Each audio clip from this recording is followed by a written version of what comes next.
It's showtime. And hey, and after it's over, just hang out with us. I don't know why we have to even start with my bald spot. I mean, there's so many other things to. We seem to start with that a lot, though. Or at least we talk. The subject is brought up on a somewhat, a quite regular basis, isn't it? Yeah. I still think, again, I own the domain name, advertise on Raymond Burke's bald spot, and I still think we should do that one of these days, and have some sort of a, raffle giveaway, whoever, something, I don't know.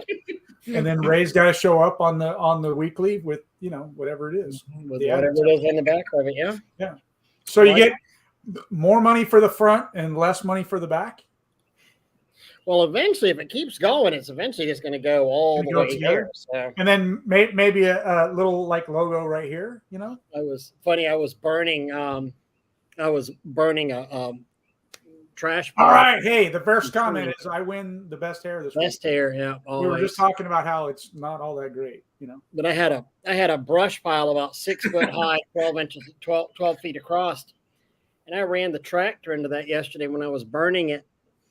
And I wasn't wearing a hat for whatever reason. And whenever I did, the cinders and the embers came up and went right into, I just had them falling on my head. And ouch. Holy crap, I about had damn running fits on there. And then I actually singed some of the few remaining hairs that I had left. And there you go. Well, hey, we're here. So hey there, hi there, ho there, out in Spray Wash Land. And so tonight we're going to have a special guest, Mitch with Power Wash Bros. And Mitch has been, you just got back, but you're going to be going again. And he's been basically traveling the world. Let me see. He went to Istanbul. He went to Turkey. He went to Russia, Germany, France, Arizona. No, California, because that's another country. No, I don't know where all you went. But I thought it would be really cool to talk about your travels because, young, good-looking guy traveling across the world, doing all kinds of stuff, just having a good old time. And you got to wash in a bunch of different places. So, I mean, that's just cool. What made you think of it, and how did you set it up initially? West Virginia winters are absolutely miserable. That's what motivated me. I talked to people online in the forums and whatnot and met a friend in New Zealand. And I just messaged him and said, hey, man, I will come work for free if you let me sleep on your couch. It was just a pipe dream. And he's in New Zealand. And so that's how while I'm out there, I might as well go to the Philippines and see my virtual assistant. And so that's how I got started. Oh. And I always thought it'd be cool to see other cultures and how they treat people and treat contractors. Because I know you can be treated like dirt, like you missed a spot. And I just wanted to see what it was like to wash houses for other cultures and how they treated cleaning contractors. And it was really cool. Algae grows everywhere in the world. SH is what everybody uses. So that's a worldwide thing. But I just loved it. Getting out of the country was first time I'd ever done that. So where were you treated best? New Zealand. Honestly, it's like America was 40 years ago. I remember in the early 90s. Well, I grew up in a really nice small town in West Virginia. Just real. You're not even 40 years old, are you? No, I'm 35. Yeah. So, but I remember the early 90s. My childhood, it was just very nice, very peaceful, no crime. I mean, it was just. I had a great childhood in a great town, and going back there was like, holy crap! It's like it feels like what it felt. None of the craziness that we're having these days here in this country. Everybody's just nice.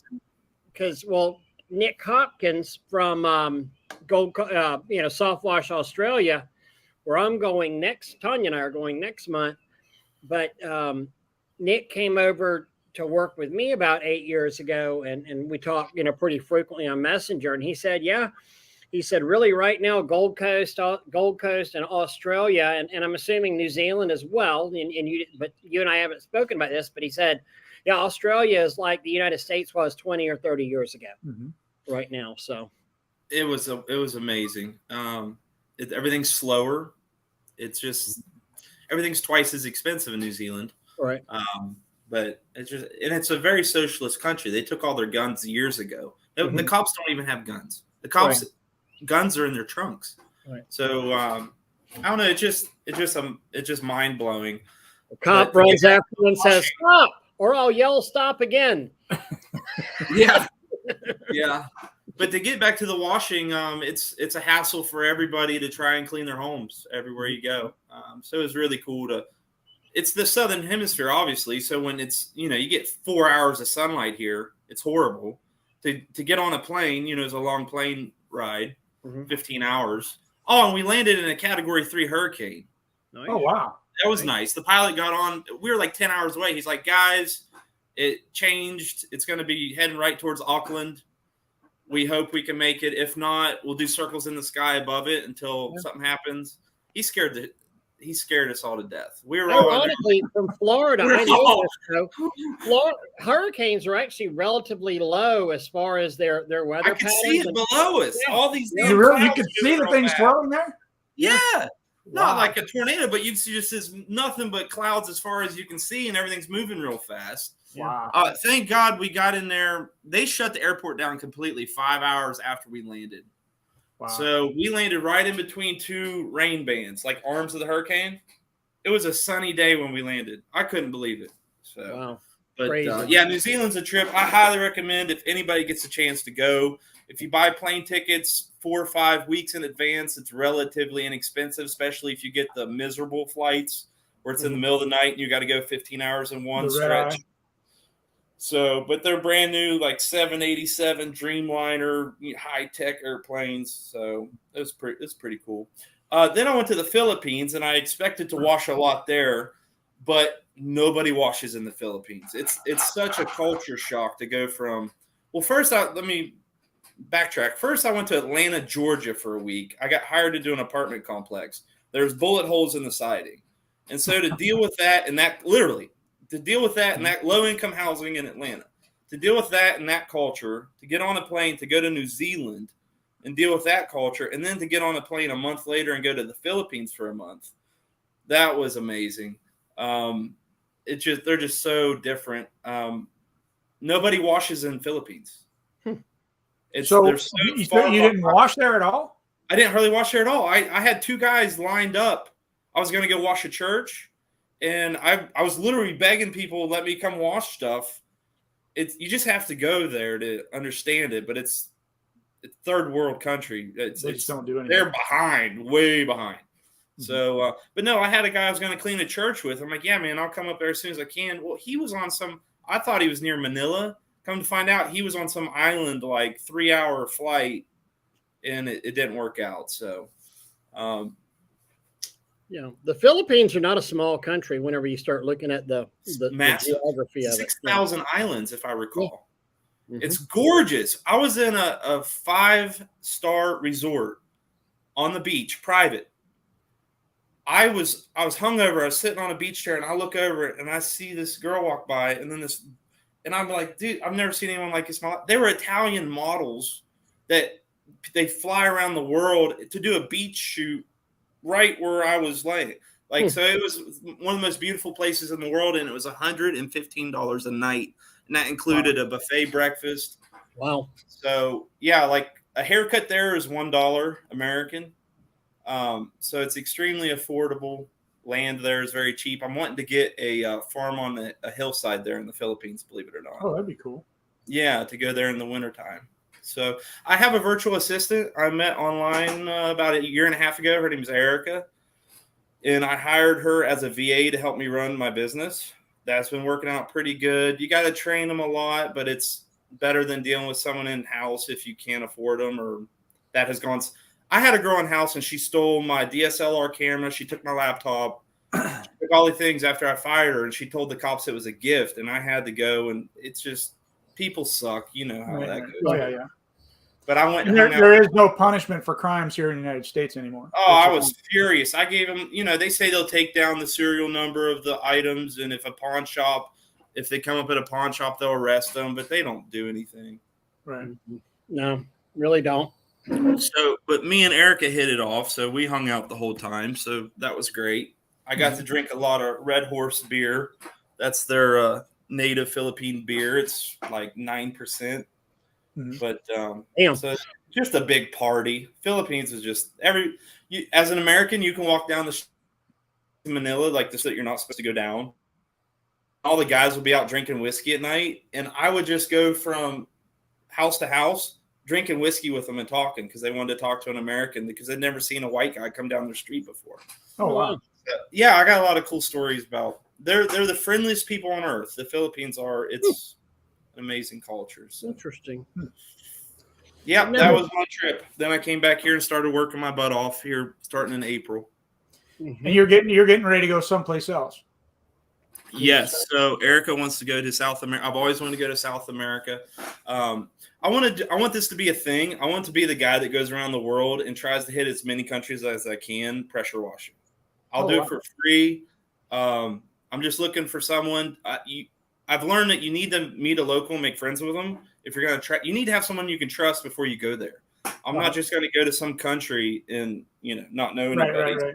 I'm looking to connect with others around the world that could use some help, specifically in December, January, February, where maybe we can line something up and I can come out and work and experience your culture, this, that, or the other. And anybody else is more than welcome to come to West Virginia and work with me for a few weeks. So I think that'd be a cool thing. I've never known anybody in the industry to do that.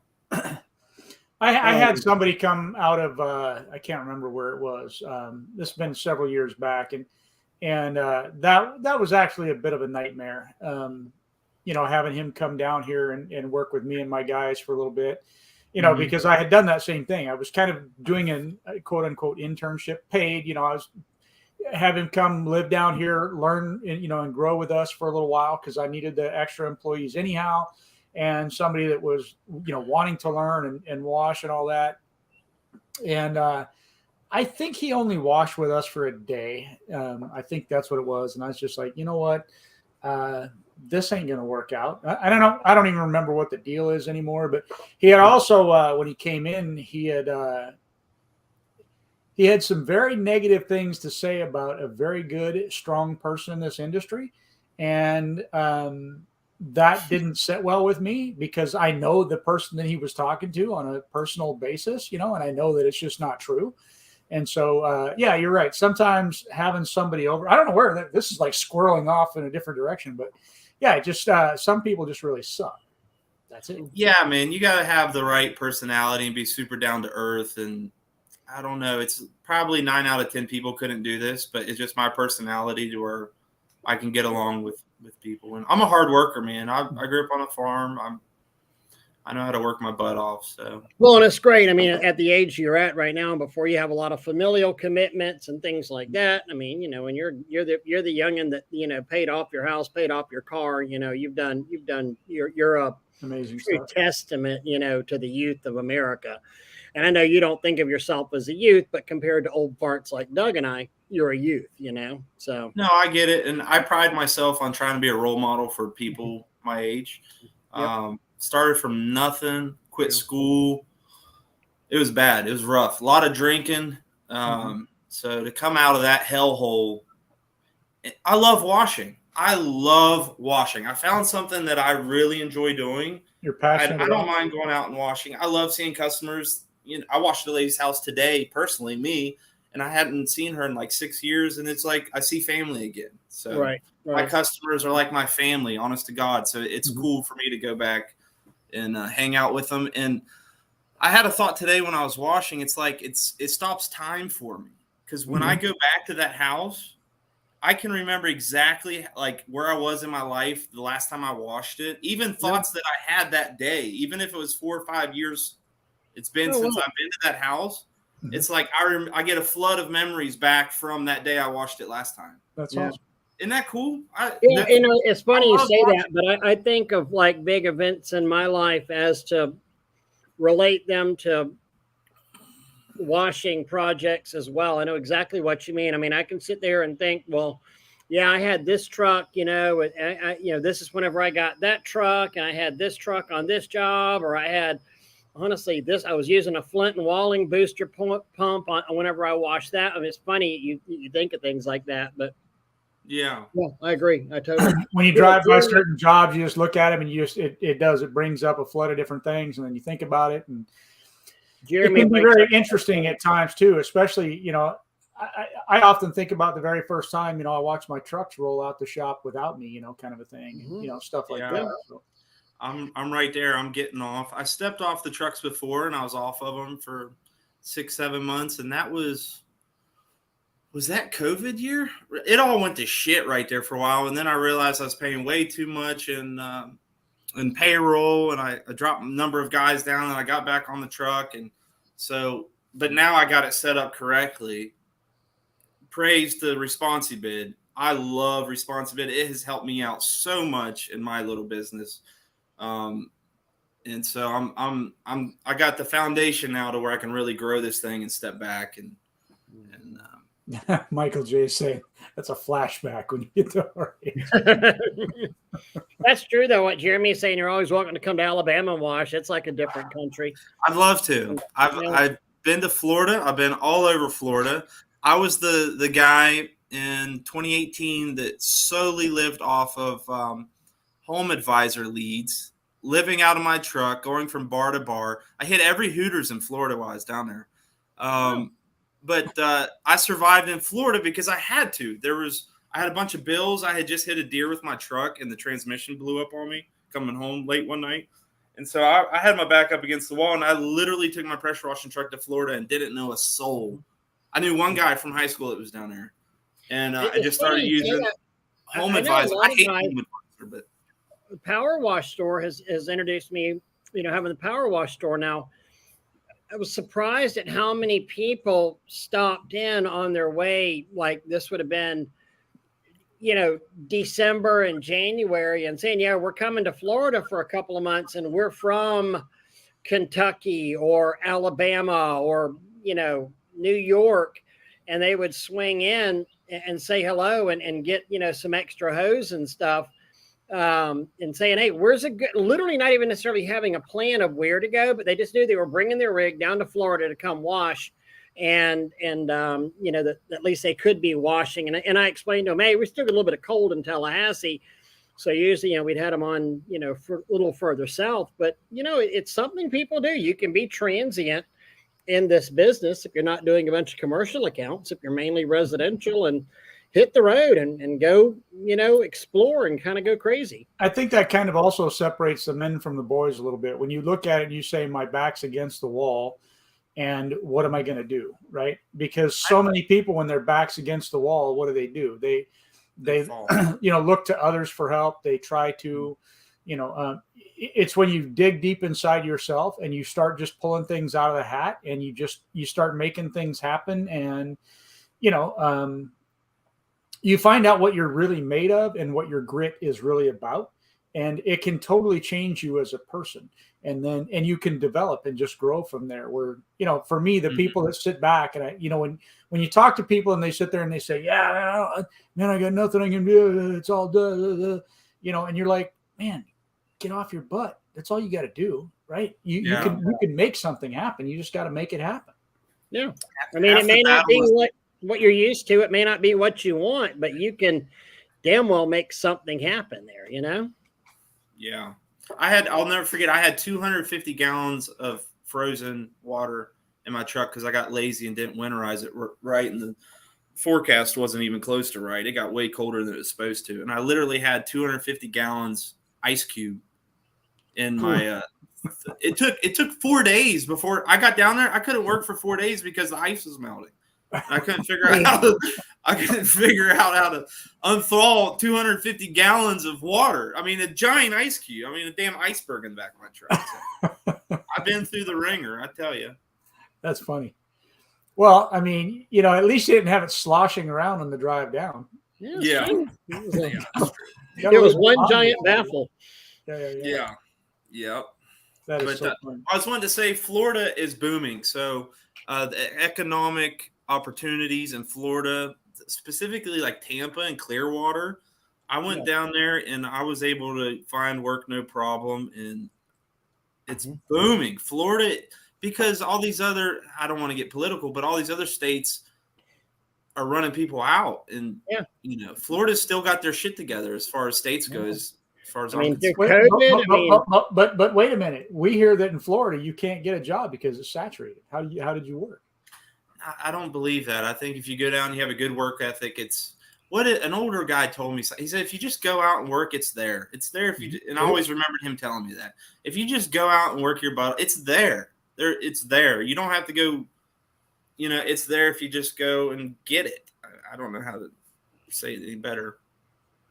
Well, it is. I mean, they always say the cream always rises, and like I said a minute ago, it may not be exactly what you want, but it's what you need. Doug and I used to talk about, door knocking, and it's like, well, whenever the guys are complaining about no business, well, look on the bottom of your shoes. If you still have tread on the bottom of your shoes, then you haven't gone out and knocked on enough doors or put enough door hangers out. And you got to charm people. Money comes from people, and you got to make people feel good and make them happy, and then you get referrals, and it's all about people and treating people right and doing a good job.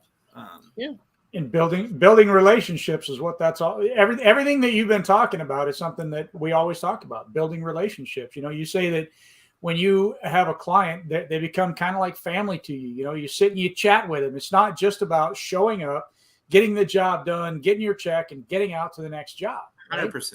You spend a little bit of time and you get to know them as people, and it's almost impossible for them to get somebody else because they don't want anybody else. They know you on a personal level, and that makes it even harder for them to get somebody else. 1,000%. I had a guy tell me last week. He told me, he said, Mitchell, I like you because you'll sit here and talk to me like that's just as how did he say it? He said, Mitchell, you'll just sit here and talk to me as much as you want the money. I forget how he said it. You would just sit here and rather talk to me than just get the money and run. Like you're just as happy sitting here and talking to me. Like the money's not that big of a deal, kind of. Right. Mm-hmm. But anyway, that's you just got to treat everybody like family, and treat people right. That's it. So I got to tease this.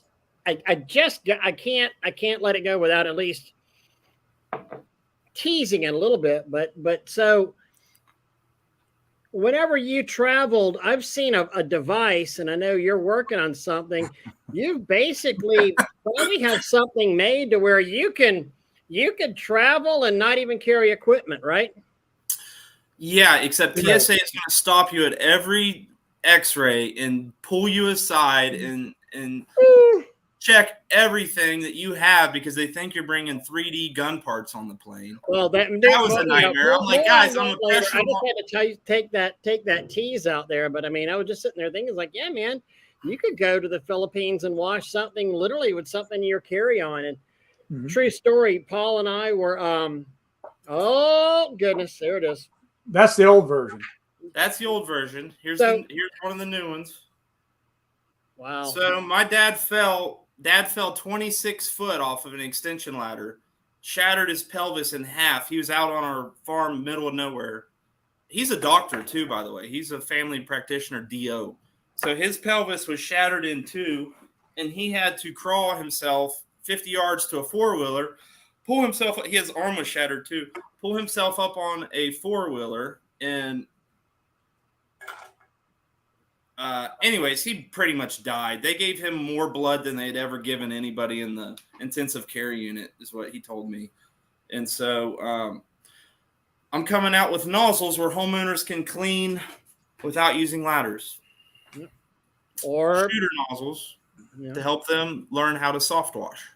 And so I took contractors would be a fool not to have on their truck or a backup system to a backup to a backup. I mean, it was the first thing, we were talking about. I was like, I don't understand why not that contractors are going to be your market, but I don't understand why every contractor would have, because we always had booster pump, downstreamer, and X-Jet, on all the rigs, and a pump up sprayer. I was going to say, don't ever forget about the pump up and the 12 volt because they have value. I just used one 3-4 days ago. There's a bunch of porches that I couldn't get from the ground, and it's a big backpack 4-gallon pump up sprayer. You put 4 gallons in and go up there and scrub. So they have their place. What kind of range are you getting on it? So I've sold these for 2 years. A guy told me he cleaned 5 stories off his stepladder. with the pressure washer model. So the garden hose model will shoot 30 feet. You can get 2.5 stories, 2 stories of low pressure. Impressive. Yeah. Very, very impressive. Mm-hmm. Well, even if you think about it, so like the pump up sprayers, I mean, how far can you spray with a pump up sprayer? I know mine. I can spray 20 feet probably. That's pretty good. Yeah. Mm-hmm.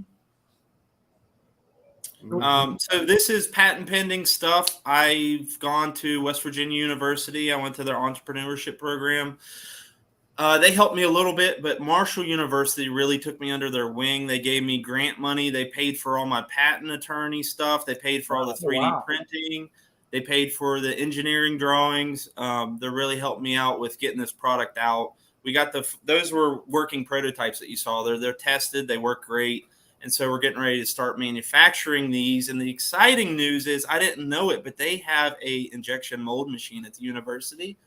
He said, Mitch, you buy the plastic, I'll teach you how to run the damn thing. Very cool. Wow. So all I got to do is buy the plastic and the molds, and then we're off to the races. Are they going to help you with the cost of the molds? Because I know molds can be really expensive. So I got a quote. Guy said $35,000, a local.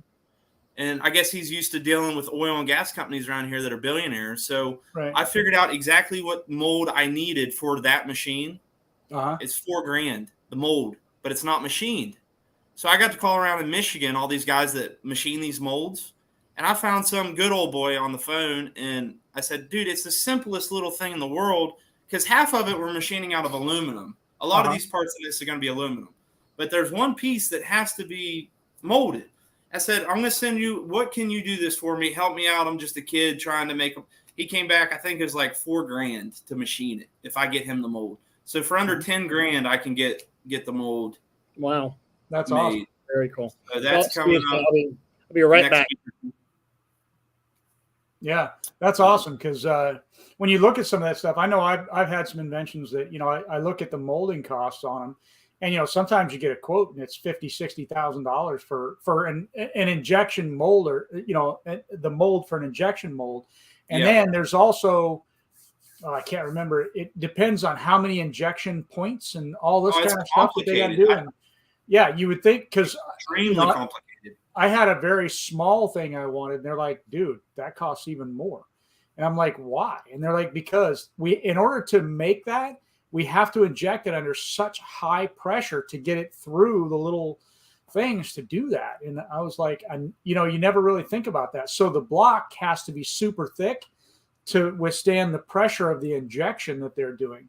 And I just didn't know that. You know what I mean?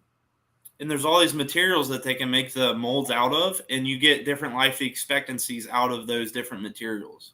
It's a complicated thing. And that's why some of these guys are able to charge an arm and a leg for this stuff, because it's such out of most people's wheelhouses. But I'm pretty good at getting to the root of stuff, and so I'm going to be able to get it made, and I'm going to be 3D printing these things myself. So I'm super excited about that. My grandpa always said, work with your mind and not your hands, even though he worked with his hands his whole life as a mechanic. So I'm excited to help people around the house. I want to say this. It always sticks with me. I had just thought of coming out with these nozzles for homeowners and helping people around the house. And it was on the national news, pretty sure. Maybe I searched pressure washing death. Maybe that's what it was. It was a guy in Florida. He has 3 daughters and a wife. It was the day before Christmas. He was on a stepladder doing a split level house and fell and hit his head on a concrete step. And it just killed him deader in hell. And his kids came out and found him on Christmas Eve, trying to pressure wash something that was 10 foot, 15 foot off the ground. And it's like, I do thousands of houses, and how many times have I had to get out a ladder now that I've learned how to do it correctly is 1% of them. I had a ladder break on me once trying to, I started to go up it. And when I got to, I think it was a 6 foot, it might've been an 8 foot step ladder, but I think it was a 6. And when I got up to that 4 foot point or whatever, it just, the arms on it collapsed, and it was a fairly new ladder, and just took me down, and the way I came down, and I've got neck issues to begin with, and so I was when I hit the ground, I'm frozen. Like, did I hurt myself? So I got to consciously think about that stuff. And then you look at it, and you're like, just a little bit one direction or the other, and that could have been catastrophic for me. So you got to not take those things for granted, and it is something that I think we do, and I think a lot of times people, especially what I see some of these guys doing with the ladders, and even when I see, like, somebody posted today about doing some graffiti work, and they were rinsing the graffiti off, and to me, a couple points of that were, he had his gun right up against the wall, then pulled the trigger instead of pulling the trigger and going to the wall. And the splashback, with no safety glasses and the chemical that's on there for the graffiti, removal stuff, and just the debris itself, all that, we're how did I put that? We're young and invincible until we're old and decrepit. Yeah. I mean, those are things I would have done when I was younger as well. I fell off of a four-story parking deck doing graffiti, just like now. I was at the third floor of it, and the ladder feet kicked out from under me. I was on a little bit unlevel ground, and it kicked out, and thank God it was an open air parking deck. So I went down ka-chunk one floor, and then I went down another 5 foot, and it hit it, and then it went down second. It hit another 5 foot because it was like kind of concrete I-beam, construction. So it would keep scraping down it, and 3 foot drop and bam, and then 3 foot drop and bam. And whenever my crew finally got me out of the bushes that I landed in, I was woven in the ladder, and they picked the ladder up and basically picked me up in the ladder and got me out of the bushes. Did you get hurt? Oh yeah. I broke an arm.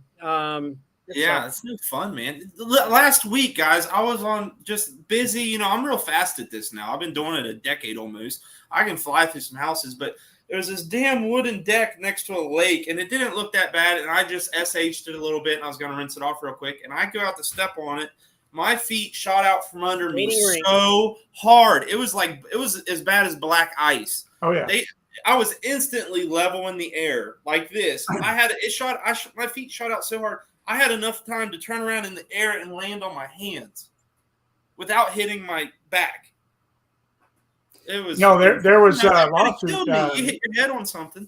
Ray will remember this. There was a lawsuit over a guy that what was he? He was cleaning a deck or something like that, and he left. I think he left the soap on there, didn't rinse correctly. Well, the allegation in the lawsuit was that he didn't rinse the back patio well enough, and the customer wound up slipping on the soap and died. So. Oh, yeah, and he didn't die from. He died. He broke a hip or something. He was an older. I was gonna say he was really old. And so went into the hospital and later passed away. Within a month or something. It wasn't like. Yeah, went out there, slapped, cracked his noggin open, but probably, it probably did contribute to that, and I've learned more and more about lawsuits. The complaint page is an allegation, and whether it's true or not. And I even know this washer now. We've talked about it, and his version is slightly different than the other version, right, of what's alleged in the complaint. So. And his version is very closely the truth, more likely than not. It's they're making an allegation. Yeah. Mm-hmm. So somebody had asked, is there any good area of Florida might be good to work December through March? I mean, really anything below that Orlando area is that's whenever a lot of snowbirds come down, and people, the South Florida's full at that point. If you take Orlando and draw a line across the state, you'll hit basically Tampa over to Titusville, and that's a great area. Anywhere below that is a great area. I crushed it in the villages. Once I got in there, awesome. I made some friends. Man, I bet they love. I bet those old ladies ate you up in the villages. Mm-hmm. Mm-hmm. That's also the STD capital of the United States. Yeah, dude, they're all drunk riding around on golf carts banging each other. It's hilarious. I tell people that and they don't believe me, but it's the biggest orgy in the country. Oh no, it is. It is. It's hilarious. Every year there's like multiple people arrested for like trysts on golf carts riding down the road. And what tends to happen there is, Fred and Mabel, they retire and move down there, and Fred gets on the Viagra, and they get a whole new lease on life. And then Fred goes out to one of the golf courses, keels over playing 18. Mabel has gotten this whole new vitality about herself because Fred's been getting his rocks off. Well, yeah, his pickle tickled pretty regular, thanks to the miracle of Viagra. And so Mabel now is like, I can't get pregnant anymore. Might as well go for it. 5 years old. I mean, Fred's gone. Might as well have some fun. So they say the handyman there and the plumbers and anybody. It's there. There's a lot of there's just a lot of promiscuity on there. But with that promiscuity has become a lack of protection, and there is just massive because they, why do most people wear protection? Not necessarily for the diseases, but to keep from getting pregnant. And none of them can get pregnant. So apparently there's just a lot of sexually transmitted diseases there. Yeah, I didn't experience that, but I saw it. Say, what are we going to hear? I saw it. Like, I saw the drunks coming up and bullshitting and talking about all that. It was a fun experience. I would say Tampa's blowing up. Tampa is exploding with work. Would be my pick if I did it. But I have one of my old employees in Tampa now who is killing it with his company. That's awesome. Yeah. Yeah, it's nice. It still gets dark at 5 o'clock there, guys. I'm never staying in this country another winter. I'm going Southern Hemisphere every time. It was so nice to get on a plane. Jet lag, I didn't know what jet lag was. Jet lag sucks. It took a whole week just to feel like myself. But to go back to summer and be I was on a horse farm, a horse racing farm. They put me to work. I was burning brush and the hurricane just hit. So we had all these trees down. Right. I was out there helping them cut up the trees and throw them in brush piles. And I loved it. Absolutely loved it. So the gal that you have that is your virtual assistant, she's in the Philippines. She is. Okay. So how is it that you came about meeting with her? Online. It was through you were searching for something or virtual assistant. It was through a virtual assistant thing. Mm-hmm. And so did you get the chance to talk with her about what you pay versus what she is actually paid? We cut the middleman out and went straight to each other, and I pay her directly. Oh, okay. Perfect. Yeah. She got a little frustrated with the VA place she was working for. And it was either me, I added her because I thought she was cute and was looking for a VA. And anyways, she got frustrated with the VA. She either reached out to me or I reached out to her, and it's very nice. Like little things, like she'll go on there and say happy birthday to every one of my customers every day on Facebook. And it's just like those little touches. You just got to stay in contact with everybody and little stuff like that. So I'm really excited. We just got Send Jim. We're going to start sending like cookies and shit to people. And then Radius Bomb, we're send postcards to neighbors. So where were you going with that, Doug? What's that? Where were you going with that about the VA? I think they're worth it. They're great.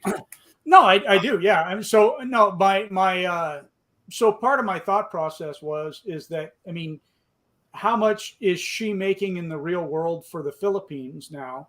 Because so the dollar is so much different, and she's not necessarily talking to anybody. She's doing everything virtually online. So she's texting and chat, or is she actually like answering phones or any of that kind of stuff? We tried it. She wasn't comfortable. There will be some VAs you can find. I already had it set up through my phone where when she would call, it would be from a local West Virginia number. We had all that, but it just wasn't for her. You find the right VA, they'll knock it out of the park. She's real good with the back end stuff, admin type stuff, and doing like I did. We did 450 apartment complex quotes all over the East Coast, and I taught her how to do that, and she really helped cut down on the work. That would took me a month, So you bring up a good point. So you could literally tell her, okay, here's the criteria for bidding. I want you to find every apartment community that Horizons LTD manages, and it may be in multiple cities. Set them on a research project like that, go to Google Maps, get a measurement of it or how many things it is, you can give the pricing on there, and she structures the bids and sends out, to 100, 200, 418, or however many there are. This is the kind of thing where you can really kick your blind bidding or unsolicited bidding up a notch by using somebody like that, because you're right, it would, and hey, go out there and bid high in case you actually screw up and get something. If I can throw this out there while Jim Bob has that up there, not to squirrel us off on a different thing, but Jim, I still haven't recovered from those brownies, just saying. Anyhow, back to you, Ray. We do custom sugar cookies. I have a lady, I wash her house every year for free, and she gives me cookies. Mm-hmm. And so on all big holidays, she'll make me Power Wash Bros Easter cookies or Power Wash Bros Christmas cookies. And she'll usually make, I think, 3 or 4 dozen. And then I'll go around and stick them in people's mailboxes, customers, just driving around, stuff like that. That's. There's a baker in Tallahassee that literally has PTSD from us, because we, Tanya, multiple times a year for whatever holiday, Halloween, it would be orange and black, or Christmas would be red and green, and Valentine's pink and red. And she would write, we'd get blue and white cookies with spray wash, or then whatever Halloween it was, or whatever other, thing. And about 20% of the cookies, she would write spray wash and do our logo on there with the 3 water drops coming out. And that lady just has, she cried every time she heard Tanya calling on the phone going, oh, no, spray wash cookies. I'll be right back. But yeah, I mean, what a great little personal touch to do and to give to people. They absolutely love that. Yeah. Mm-hmm. It's we're all gifted with the same tools. It's just whether we use them or not, Mitch. Yeah, you got to work hard. Mm-hmm. Absolutely. So what else is in store for you this year? I don't know if I touched on it, but we're wanting to go to Brazil and Colombia. Okay. Probably this summer. Go down there and meet some guys in pressure wash. Okay. I don't know if there's any. I'm sure there's pressure washing guys down there. Well, actually, there is. You ought to talk to is Charlie Daniels. Okay. So Charlie and his wife, now their VA lives in Colombia, and Charlie was setting his VA up with a wash company as well. So they would know both, and they're either Colombia or Venezuela. I don't want to go to Venezuela, buddy. No, Colombia. It's Colombia. Okay, that works. Mm-hmm. That works. Venezuela. What would prevent you from going to Venezuela? Oh, it's rough, brother. It's rough. The economy tanked. Crime. Now, Bald Bankrupt, he's a famous YouTuber. He went there like a month ago, and he went to one of the most dangerous. He got around and he didn't get robbed or whatever, but Venezuela is one of the most dangerous places. You can't play around with safety in South America in some places. Yeah. So, Central America either. I mean, as nice as Costa Rica is, there's some areas in downtown San Jose that you will get jacked if you're a tourist out there. So I had a friend that lived part-time down there in Costa Rica, and he would say that there were definitely times where, they would try to, I don't want to say mug him, but more, just the pickpockets and all that. They would knock him over and, that kind of thing. So, then again, that's a really good question by Rusty. Tanya got trying to reply, but she stays up late. So she'll do 8 p.m. to 12 p.m. at night. So she's available in the mornings. And then sometimes she'll wake up early her mornings and work stuff late at night here. So it is an issue. She's not going to stay up all night. It's she's not a night shift type person, but you can probably find VAs that will work all night and handle it during regular business hours. But the one I have, she has to work around it. So we got it to work out good. So sounds like busy. Well, if she's doing most everything without speaking to anybody, she's doing like the happy birthday stuff and all that.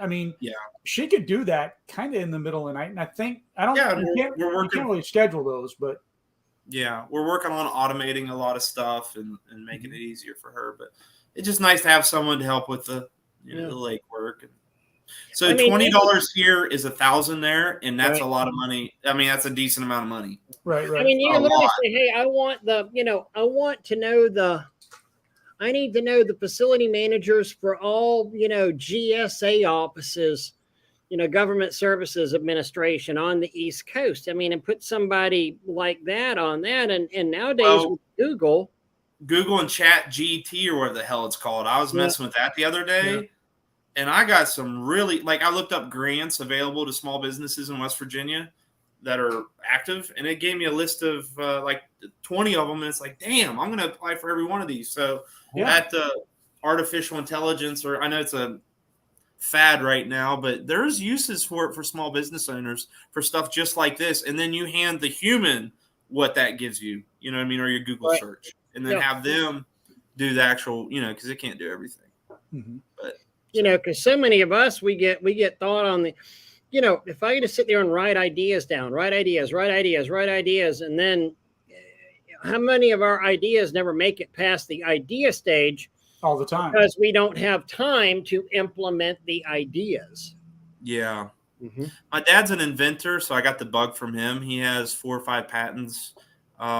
He's very smart, intelligent. But he always told me when I was a kid, before he even came out with the inventions I'm referring to, he's like, man, when I was out elk hunting in Oregon, I thought of using an eyedropper and putting baby powder in it to check the wind. And he said he came up with that in his own mind 5 years before Cabela's or anybody came out with it. And he always hated himself for not. It's the simplest thing. Baby powder in a Visine bottle.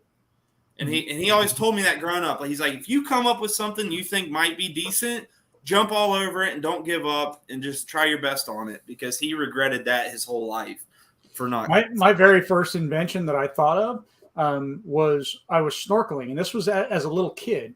In Hawaii, I was snorkeling, and trying to snorkel, and you go underwater, and it you suck the water in and all that kind of thing, because I didn't know how to do it to begin with, and I thought, I wonder if you took a ping pong ball, and you took 2 ping pong balls, and so that way, as you went underwater, it would enclose it off.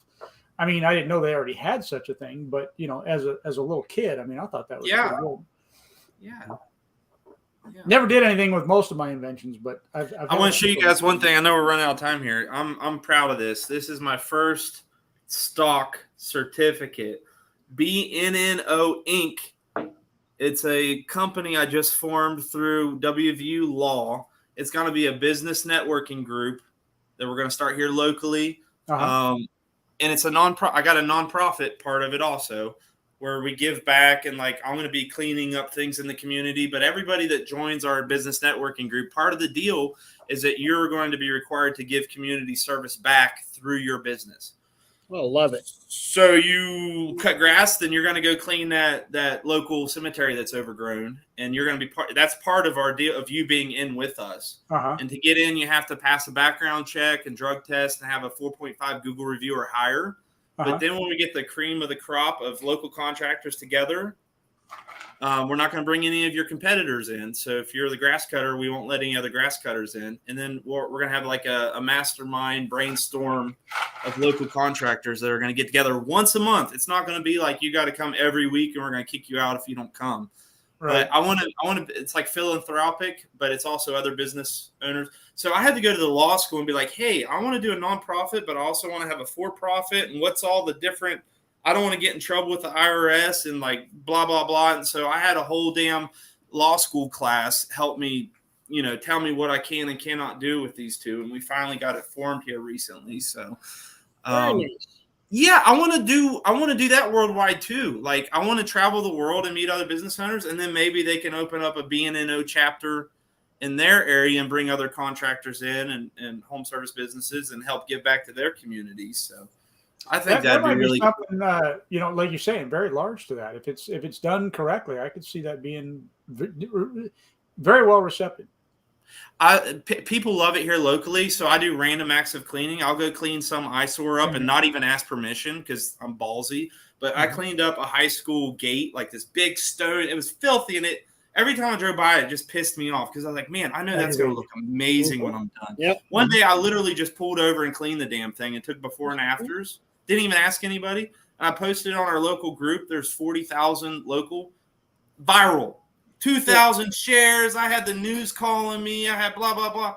So I figured out that's the easiest way of marketing is to give back in my own selfish way. I enjoy doing it. It makes you feel good.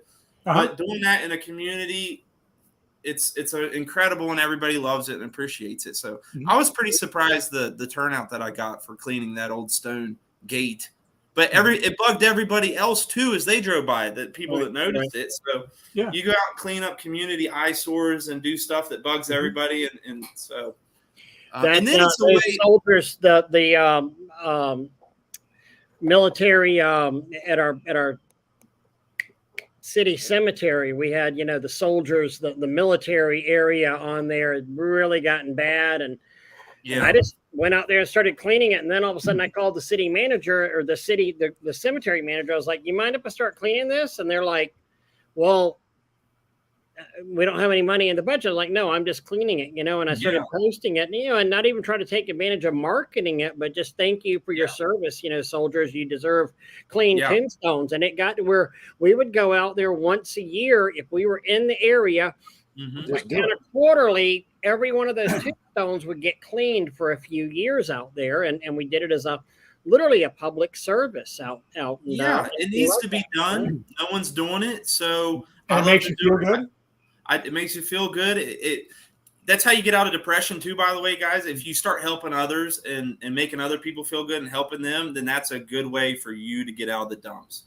I learned that a long time ago. One of the things that we used to do, I used to do, like matter of fact, I remember it was funny because I had a back and forth with the local sheriff. Because I emailed him saying, hey, I'd like to come by and, clean and, all that kind of stuff. And he's like, nah, I can't have you do that, and I'm like, I'm just, I think I even said to him, I should have asked for, forgiveness instead of permission, kind of a thing. Exactly. And he's like, yeah, I can't let you do it because, it would be seen as, giving favors or whatever like that. And I said, well, the funny part about this is you really can't. What can you do when somebody just does a random drive-by cleaning? There's really nothing you can do. I did it to the local state police office 2 weeks ago. I Nice. swear to God, I got pictures. And I was like, I called the dispatch. I'm like, hey, this isn't an emergency, but this building's filthy, and I do random acts of cleaning. I'm going to clean it up real quick. She, what? Hold on, I'm called. And so I started unloading. I was just kind of cleaning up real quick. My uncle's from the area, so I knew someone kind of had my back. He's a retired state police from that area. So I kind of knew if it really got bad, he could make a call. But anyway, she called back, and she's like, yeah, you're good. And then it looks great. A state trooper came up, did a thumbs up picture when I was finishing out front. So nice. We were cleaning a city park, and out behind the VFW, there was this overgrown. So our VFW is like on a lake that's on a city park with like a 1.5 mile walking trail around it. And there was this overgrown chunk of concrete, and you could tell it had some printing on it, but it had vines growing on it. I took the pressure washer out. I started taking off the vine feet. I took off 40 years of just goo and lichen on there. By the time I got it done, and you could tell that there was some old paints and stuff on it, took pictures of it, and I remember posting it on Facebook, and I was blown away. This was one of like 200 stone monuments that the people of France gave in honor of the D-Day invasion. Wow. To cool. American soldiers and specifically to like VFW posts across America. So there's a very limited number of it. And they were all, from the late 1940s after the war. The guys from the VFW probably at some point totally forgot about this, let vines and kudzu and crap. So I'm sitting there with turbo tip, like taking vines down around it, just cutting a pathway to it. And went and told somebody about it. Got so much traction on Facebook. I was like, oh, wow, look what I found, at Lake Ella. Did some research and blah, blah, blah. And I went back to Lake Ella walking around it probably about 4 months ago, and they've now taken over maintenance of that and have painted it back in its original red, white, and blue colors and outlined all of the stone cutouts on there that say, you know, presented to American soldiers for your bravery and heroism at Normandy, you know, blah, blah, blah, blah, blah. Yeah. So I do want to make sure that we cover something, because one of the things that I think Mitch is being brilliant about is that he has started I'm going to call it it's a campaign, and it is that thumbs up campaign that you're doing. And I don't know if you realize how powerful that is, but I think it's extremely powerful to your customers and to your future customers, right? And I'm betting that you're probably gaining a lot of traction with that, because people want to be included in stuff. And so by doing that, people are like, oh yeah, I want to do that thumbs up, you know. And I'm imagining it became its own thing. It became its own thing. Exactly. It's really cool. It made my page more popular. So people that don't know, I have literally thousands of customers standing out in front of their houses when we're done doing cheese, thumbs up, and smiling pictures. Thousands. I'm just get every customer that I work for to do that. One, I save it in their profile, so I remember that person's face with the house. And that brings back memories. I know what's going on. That was a way for me to track good customers and bad customers too, like the ones. Anyways, and then, but I got to where I was tagging them. I would add them as friends, and then put that on their profile and tag them, and then all their friends and family would see it, and that's how I got my business off the ground. It was where that originated, though. If you want to know the truth, is I was detailing cars, and that's a son of a bitch to appease everybody when they get that car back. Because there's some people who are like, the inside mirror of the visor is not perfect. There's a smudge mark, you know. So everybody has their own little quirk. People can become real assholes real quick when they're coming to pick their car up from the detail. So it's a mental game. I knew I'm a good detailer. I get it 99% better. But I'd get the car and they see it and they get that initial wow. And so I'd have them turn around and do a thumbs up picture right then when they're still wow and happy. Then it's harder for them to come back and say, hey, there's a smudge on the mirror. Yeah. So that's how that was born, was me fighting with people and detailing their cars, making sure they're happy. Because once you do a thumbs up picture, I kind of got you. Hey, man, you gave me the approval. I got to go. Right. You know? So you just said something there that is, to me, is extremely powerful. And the reason that it's extremely powerful is because so many guys that I see, and I think Ray will totally agree with me on this, but it's always about, man, I do 100% every single time. And that's what we try to do, right? But the reality is I can pick something apart on every single job that I do, every single job that you do, and every single job that Ray does, and every single job that everybody does. And it's the guy, to me, that I have absolute respect for is the guy that says I'm 99% every time. Okay. I mean, I'm going for 100%, but the reality is I can never, I'm not ever going to get everything. And that, to me, is a guy that is humble and is worthy of serious respect. Yeah. So I appreciate that. And you know, and you think it's like, well, but it's like, I give, and let's say 99%, 100% of the same thing, you know, but I'm going to give,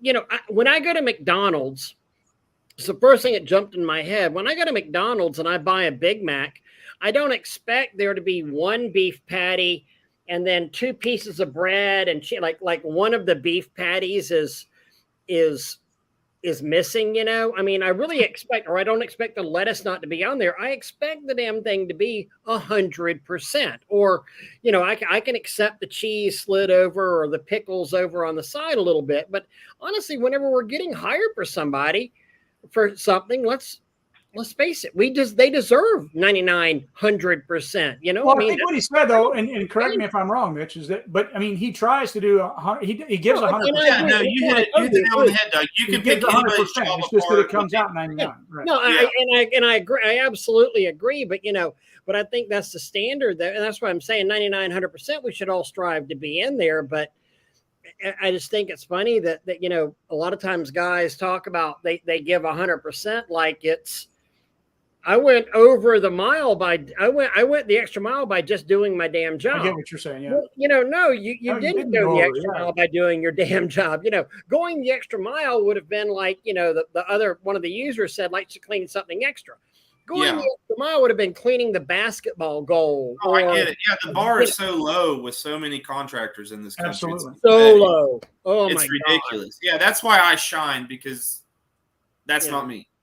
I always, if I go back to that comment, because this is something that I used to teach all the time, right?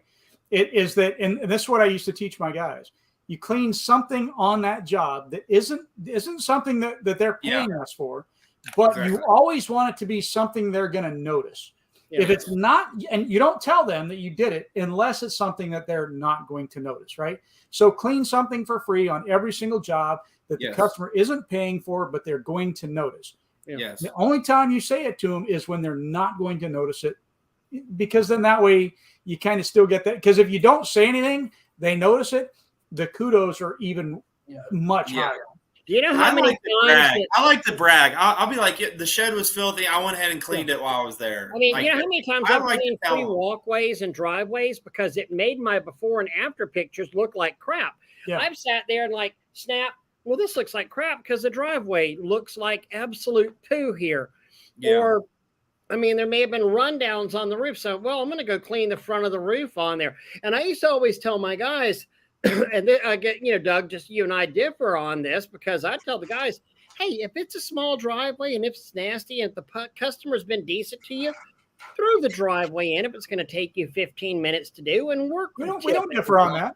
Work the tip angle on that. Back to our beginning conversation. If it's an elderly person, or if they have anything, or anybody really, if there's anything slick, if I see anything that I can make clean while I'm pressure washing that I'm not getting paid for, I'm gonna go clean those slick steps, even if I'm not getting paid for it. And I'm like, those were slippery in hell. I pressure washed it for you, so they're not so slippery.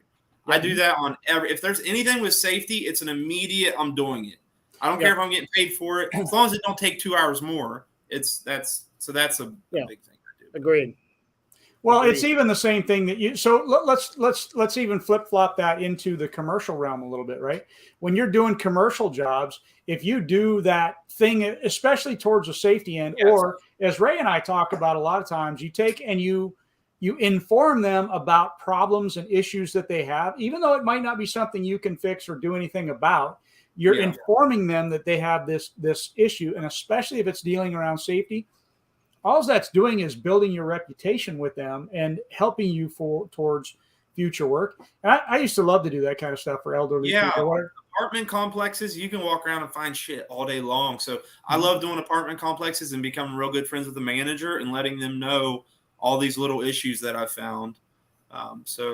This was coming to my head real quick that I remember one of the, I'll say early on jobs that I did before I knew what I was doing kind of thing. I mean, I knew what I was doing, but I didn't know what I was doing. I still had the Home Depot pressure washer and the surface cleaner. And I remember these people, they had hired us to do, I think it was the roof, the house wash, the driveway. I mean, it was a full deck thing. I think I spent 3 days there.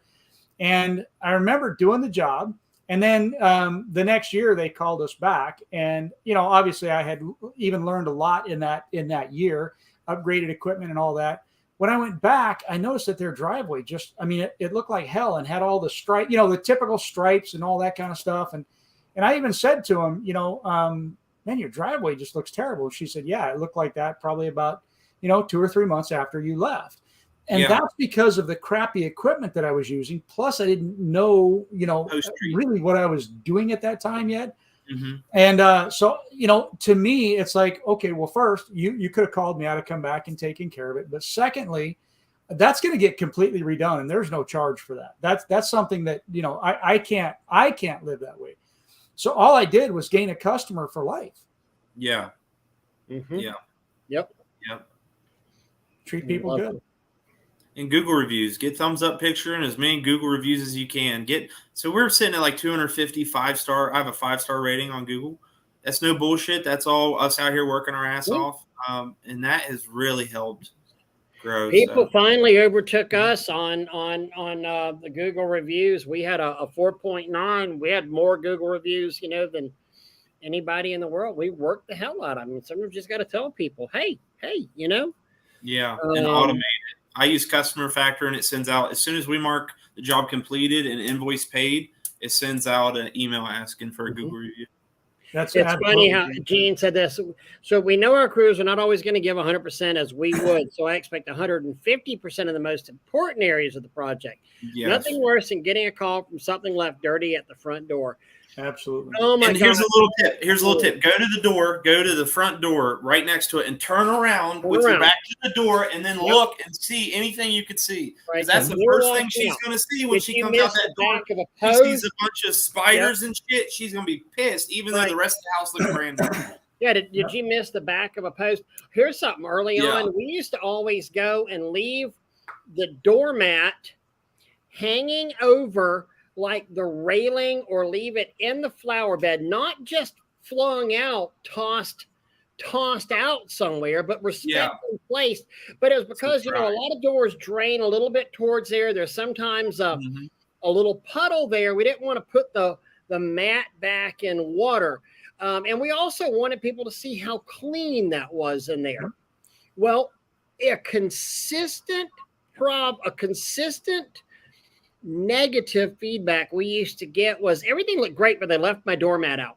They left my doormat, and it's like, but we left your doormat out for a reason, so that it would get nasty up underneath that, when you moved it around. So eventually we started squeegeeing it off, and then literally using a blower, blowing off at the front door, then putting the mat back on there just for that extra oomph of service. What blows my mind is that so many guys leave the spotting of the ceilings, without squeegeeing the ceilings and all that. That drove me nuts when I very first started, and one of my very first clients, they didn't complain, but I had to go back for something, and I noticed it, and I'm like, so I had to pull everything back out and rewash it. They're like, "What are you doing?" And I'm like, "It was spotting." Well, yeah, but we didn't care. Okay, but I care. That's my job. That's my work. Yeah, that's how you build your reputation. Yeah. Yeah. So I pride myself in being able to wash a lot of stuff fast. And I'm talking a 13, 14-hour day, drinking 2 gallons of water, out there just slaving, busting ass. And my record is 41 houses in one day. Dang. That's with 350 feet of Kevlar high-pressure hose, or maybe it was 450 feet. I got these downstreamers from my friend in Texas who, I can't remember his name, but he makes the downstreamers that are they're like $120. And then I had 300 feet of garden hose, and it's all these houses down 2 streets. And I only moved my truck 2 or 3 times the whole time, and just downstreamed all day long. I got to where I didn't even have to rinse. I would just rinse the windows, and the houses look good, and then come back and rinse the windows, or rinse the rest of it later. And I would soap 4 or 5 at a time, just flying through them, right? But I said all that to say this. I want to see if I could get the Guinness World Records of amount of houses properly washed in a day. Can that even happen? Like, I would love to hold that and then make it a competition where I would almost hate to see that. I hope you do it, but I don't want to see that as a competition. I really don't. Because I feel like I know you, and I know you'll do it right, but that sort of a competition is something that I just feel like get something damaged. Me personally is a dangerous, damaging thing for somebody to say, I'm going to beat him, and I got to cut all of these corners in order to do that. It was just an idea. But I would love to be the world Guinness record holder of I'd love to see just have the distinction of, Mitch Wood has washed houses in all 50 states and in 17 different countries. Yeah, 13 countries. Yeah. Yeah. I want to do that. You could probably get a Guinness record on that.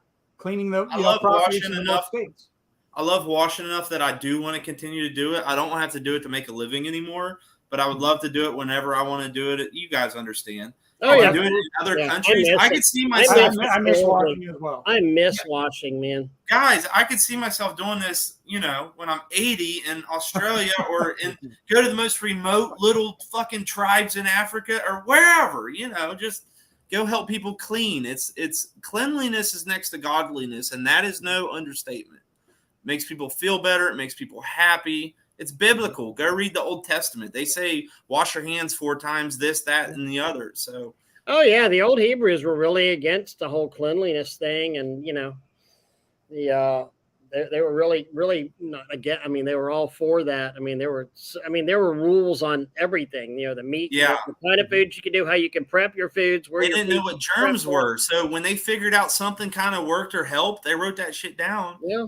And go read the Old Testament about cleaning and stuff. There's a lot of interesting, mind-blowing stuff. Leviticus is a very interesting book in the whole Old Testament. Mm-hmm. Some pretty. It's been so long, I'm not familiar enough to rattle some stuff off. I took it in college. I took Bible literacy in college, and we read an entire what's it called when there's all these notes at the bottom of the page for reference. Anyways, yeah, I got deep into it at one point in my life. You talking about the sites? Yeah, like they call it annotatized. I got it right here. It's right here. The annotations. Yeah, it's like anyways, it was an honors class I took for it.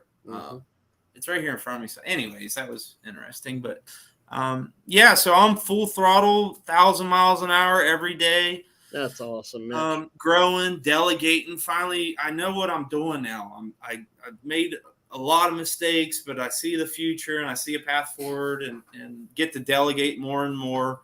And then I'll travel more and more, washing all over. So that's awesome. I love it. And doing it at the age that you're at. So the gal in the Philippines, anything else there? Say it again. Your gal in the Philippines. You had said something about a farm in the Philippines, and then you said something about how cute she is. So we got engaged. We did. We hit it off. I was there for a month. I'm going back to see her here in about a month. We'll hang out for 2 weeks and then get married, and she'll be coming back. She has to file for once we get married, she can file for the visa, and that takes like 12 months. But she'll be coming back here, and then we'll be going to the Philippines in the winters. You picked it out. Yeah, I'm living the dream, guys. I'm living the dream. And it wasn't like I just met her, it wasn't some shady BS. We knew each other for a year and Zoomed almost every day. So it's like a modern love story over a damn computer and the internet, across the other side of the earth. This could never have happened, 50 years ago. Right. Well, as somebody who's worked very closely with some of the patent stuff on there, I'm really crossing my fingers for you. And boy, I hope you knock that out of the park. And I'm going to try, man. I'm going to try. I owe it to everybody that struggles washing their houses or gets hurt doing so. And to myself, honestly, I owe it to myself. So yeah, I actually just rented out a big garage. It's 4 times bigger than the one I have right now.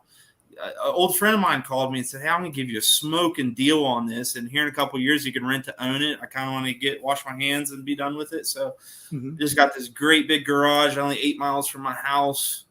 And so that'll be a new location for us, and hopefully start putting these house wash kits together for people. Awesome. Very cool. It's gonna rock it, and even if you don't get the patent and you just, go to market on it still, I think it's going to be, absolutely amazing. Like we said, I took it around the world. I literally took this I used it in the Philippines. I just didn't wash anybody's houses. I sprayed it on the Airbnb. Garden hoses are the same around the world, guys. So you got a garden hose, you got a sprayer that can connect to it. I learned that I could sell this thing worldwide. There's nothing stopping me from doing that as long as you have a garden hose. So, I know you impressed the hell out of Tim with it. So that right there says everything in my book that Tim is not easily impressed. Trust me. And hell, whenever you showed me last year, impressed the hell out of me with it. So, trust me. Very cool. Yeah. Thank you. All right. My alarm just went off, so all right, guys. Hey, thank you so much for this. I appreciate the opportunity and good talking to you guys. Real quick, before we end it, one more thing. I want to talk about this one that Michael just said. A long time ago, I started a policy that if it works for me, if you work for me, you get your house gets washed and kept clean, and it really changes the attitudes of the employees to a positive. That is really powerful, Michael. It is. Have them, and I just thought of something, have them sit in the house when you're washing it so they get the experience. Because I had never had my house washed before, and it was 2 years ago. I'm like, guys, will you come wash my house? And I was inside, and it was the coolest to smell the lemon, lemonator, and to see him and then hear him hitting the gutters. You gotta, if you've never sat in a house where I got professionally washed, everybody go just do it to experience it, so you get to feel what it feels like as the customer. Because it was eye-opening for me. Mm-hmm. Those are a couple of awesome gold nuggets here right at the end. So that's awesome. Yeah, that is. I like that. Well, guys, thank y'all for your time. Appreciate it. Y'all have a good evening. And if y'all are coming in late, catch us on the replay. There was some great information from Mitch on here. Awesome. And we'll see y'all next week. Peace. We'll see you. JC next week. I'll see you guys at the huge convention. Let's go. Nashville. Mitch, hang out for us for a sec. I got you.